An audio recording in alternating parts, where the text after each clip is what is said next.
É o seguinte, Caião, eu conheço uma pessoa que te ouve e ela diz que vício não é pecado nenhum e não precisa largar.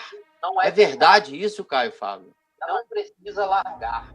Não é verdade isso, Caio Fábio? Olha, vício é tudo aquilo que a gente não consegue largar, né? Vício é tudo aquilo que a gente não consegue largar. E Jesus disse que todo aquele que comete pecado é escravo do pecado. Escravo do pecado. E o que é isso? É aquilo que eu não consigo largar. Então, por que você não se vicia em amor? Em amar? Não se vicia em cuidar do próximo? Por que praticamente todos os nossos vícios fazem mal à nossa saúde, fazem mal à nossa mente, fazem mal às nossas relações humanas, fazem mal, às vezes, ao próximo, mesmo que não esteja perto, ao distante. Então, eu deixo os meus vícios, em primeiro lugar, por causa de mim. Porque ele me domina, o vício me domina, eu sou dominado. Eu não sou livre. Dominado. Você já fumou cigarro? Não estou falando nem de... Porque de maconha é mais fácil você dizer nunca mais vou fumar maconha. E nunca mais fumar maconha. É. Eu agora mesmo eu conheço uma pessoa que falou nunca mais vou fumar maconha. Já está alguns meses sem fumar maconha. Não foi nenhum problema para ela. Não dá delírio extremo. Mas cigarro te deixa com vontade de matar um. De matar um. E outra coisa, te escraviza. Você, às vezes, perde bons negócios por causa de cigarro. Está numa reunião importante, está para chegar naquele ponto, mas o desespero do cigarro foi tão grande que você disse, com licença, eu vou dar uma chegadinha ali no banheiro, rapidinho. Você inventa uma desinteria que não existe. Vai no banheiro e fica lá, fuma um e já fuma dois para prevenir. Quando volta, esfriou o assunto. A oportunidade foi varrida, levada pela brisa, e você perdeu o tempo, o momento. Sem falar naquelas coisas antissociais. Você está no meio de um jantar gostoso pra caramba, de repente aquele desespero. Você já foi para o jantar, antes de entrar, fumou 3 cigarros, um atrás do outro, para fazer estoque, reserva de fumo no organismo, de nicotina. Mas aí, 15, 20 minutos depois do jantar ter começado, você já estava desesperado. E o que você fez? Você abandonou todos os convidados e foi lá fora fumar o seu cigarro e fez isso 5 vezes num jantar que durou 4, 5 horas. Depois de um tempo, o pessoal todo está dizendo, puxa vida, o fulano não consegue ficar, não é? Não consegue. A menina que estava afim do cara, depois esse sujeito é muito, muito dependente disso. Aí você já começa a ser lido a partir do cigarro e não da sua vida. Faz mal, destrói relações, atrapalha vínculos e faz de você um cara totalmente independente. Então, tudo que me escraviza, nesse nível, eu não consigo parar. Eu tenho que fazer parar na minha vida, seja o que seja. Até a pregação. O cara que diz, não, eu não tenho que pregar hoje, porque senão não vou dormir à noite, está doente. Está doente. Porque Jesus ficou sem pregar 33 anos. E ele tinha o que dizer o tempo todo. Aos 12 anos, ele provou que tinha o que dizer. Quando no templo ele embasbacou os doutores e mestres da lei de Moisés, os teólogos da religião, aos 12 anos. Ele podia ter sido um menino prodígio, pregado desde os 13, curado desde os 13, ia ser morto aos 18. Mas não, ele ficou fazendo mesa, cadeira, colher de pau, lá em Nazaré, até aos 30, minha gente, até aos 30. Até aos 30 e só começou a pregar depois. Por quê? Porque nem a pregação tinha para ele essa força do vício, da compulsão. Ele para todo dia às 6 da tarde, ele nem prega à noite, quase nunca, nas festas e nos banquetes. Ele vai a alguns, mas não é o tempo todo, ele descansa, ele dorme, ele faz silêncio. Ele não ficou em casa pregando para a família de manhã, de tarde, de noite, assim, olha o que eu vou dizer no futuro, olha só. Escuta aí, Tiago, escuta aí, Judas, escuta aí, Simão. Não. Uma calma enorme em casa, a própria Maria teve que ir vendo e juntando os pedaços no coração. Até a pregação, quando é um vício, faz mal. Missão, eu conheço muita gente viciada em missão, não consegue ficar em casa. Tem que arranjar um campo missionário em algum lugar, porque criou-se uma dependência psíquica. O indivíduo, fora daquele lugar que ele chama de campo missionário, ele fica com culpa, acha que não está servindo a Deus em casa, em lugar nenhum que ele não chame de campo missionário. É o tal do vício do púlpito para os pastores. Tem pastor que, se não se agarrar num púlpito, esse púlpito é meu, é daqui que saem as palavras de Zeus,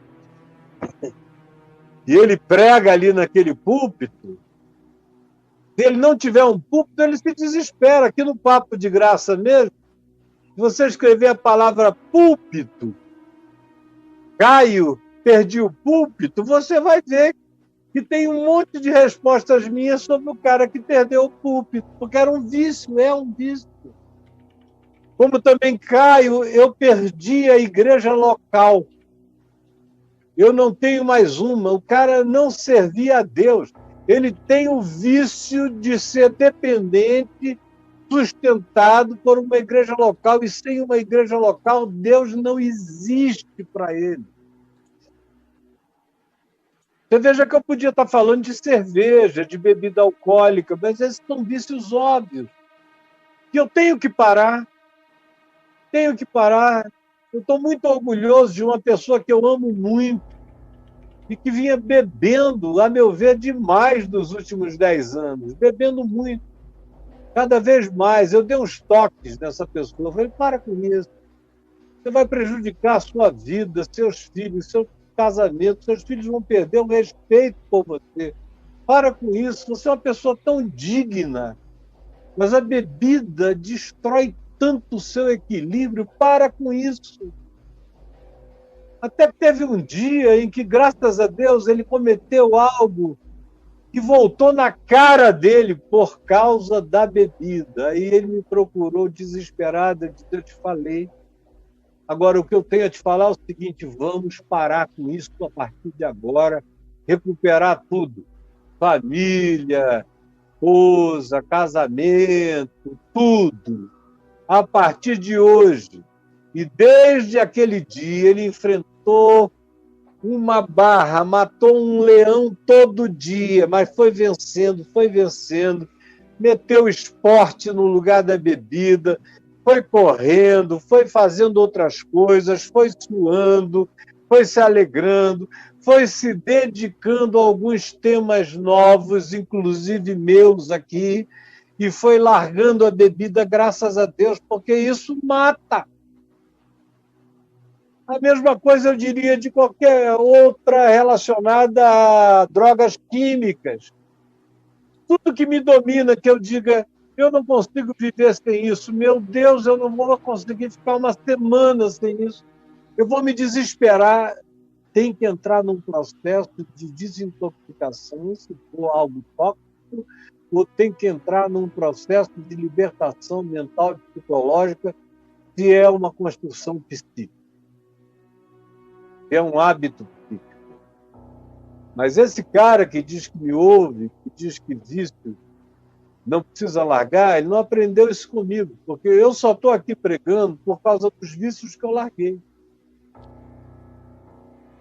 Quando meu pai me perguntou, há 48 anos atrás, meu filho, o que vai ser mais difícil para você?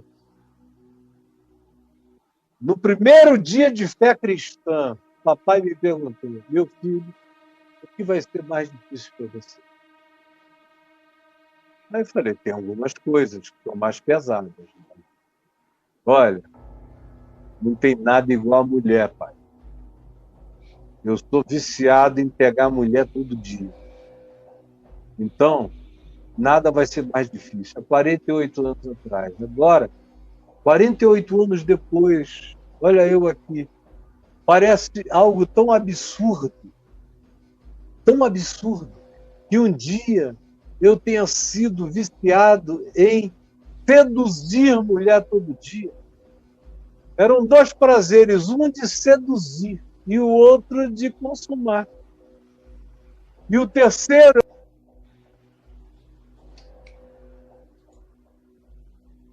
Culturas, muitos costumes diferentes. E legal você poder visitar um pouquinho, conhecer os pedaços do Brasil aqui que são bem variados. Você fala do feijão preto do Rio de Janeiro, né? Aqui em São Paulo a gente come feijão preto só em feijoada. O feijão normal que a gente come é o marronzinho, que curiosamente se chama carioquinha. Vai voltar agora. Comida vai voltar agora. Aqui, por exemplo, tem muita vai voltar agora. Ai. Pode ir, Caião. Cara, essa foi longa. Demora. Metade do podcast dos caras, vai.